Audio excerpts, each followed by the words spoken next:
И здравейте на всички, аз съм вашият квартален вампир Пепи и днес продължаваме с 31 Days of Van Pepi. Изпуснахме 2 дни, знам за това, но имаме причина, тъй като с приятелката ми бяхме в Бари и имахме една цел. Това беше тя.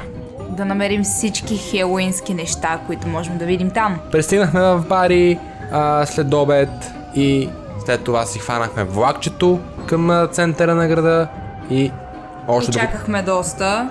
Да, и още докато ходихме към хотела, видяхме първият магазин, който имаше хелоуинска украса. Беше, мисля, че някакъв тип левче, може би, но беше с Happy Halloween и всякакви там играчки, неща и щуроти. Не сме влизали вътре, но просто го отбелязвам. Може би трябваше да влезем, но в последствие забравихме. Бяхме с багажи, честно казано. Да, докато взимахме магнити, видяхме също и тази украса, но отново не взехме нищо, тъй като беше доста пластмасово. Да. И когато влезахме в коопа, първо видяхме това, на чупа-чуп с някакви турбички, после някакви бомбонки. Но не схванахме точно как работи. Да, беше на италиански. А тук видяхме тикви, които бяха украсени за Хелоуин.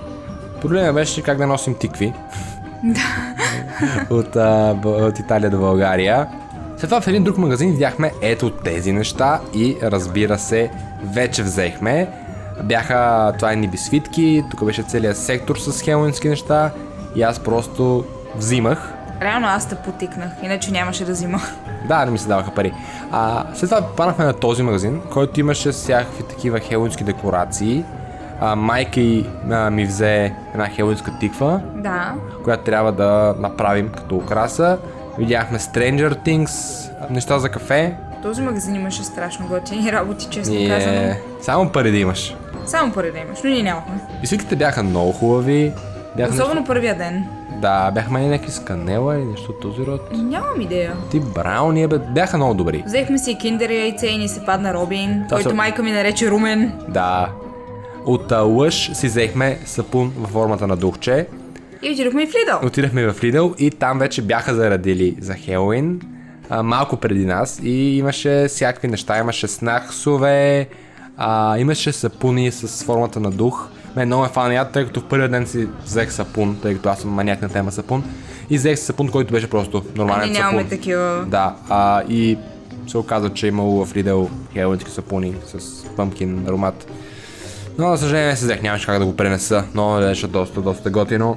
И имаше също всякакви бомбони, всякакви снаксове, такива дори, които и тук ги нямаме, за огромно съжаление. Но, разбира се, имаше неща, които ги има вече тук. Има доста Wednesday неща. Явно това е тематиката на тази година. И също да знаете, че утре ще излезе видео, в което ние двамата ще тестваме хелоуински продукти, които ще бъдат хем от Бари, хем и от България. Ще разберете повече утре в утрешното видео. Взех си салфетки. И тази бисквитка, която дори не знам кога се появи и в кой момент е взел. Да, просто влезнах и я взех. Имаше страшно много и замразена храна, която също взехме. Взехме си и я прекарахме от Италия до България. Да, но няма да я видите в утрешното видео, тъй като тя трябва да се сготви, а ние просто тествахме такива снаксове. Да, сладки снаксове.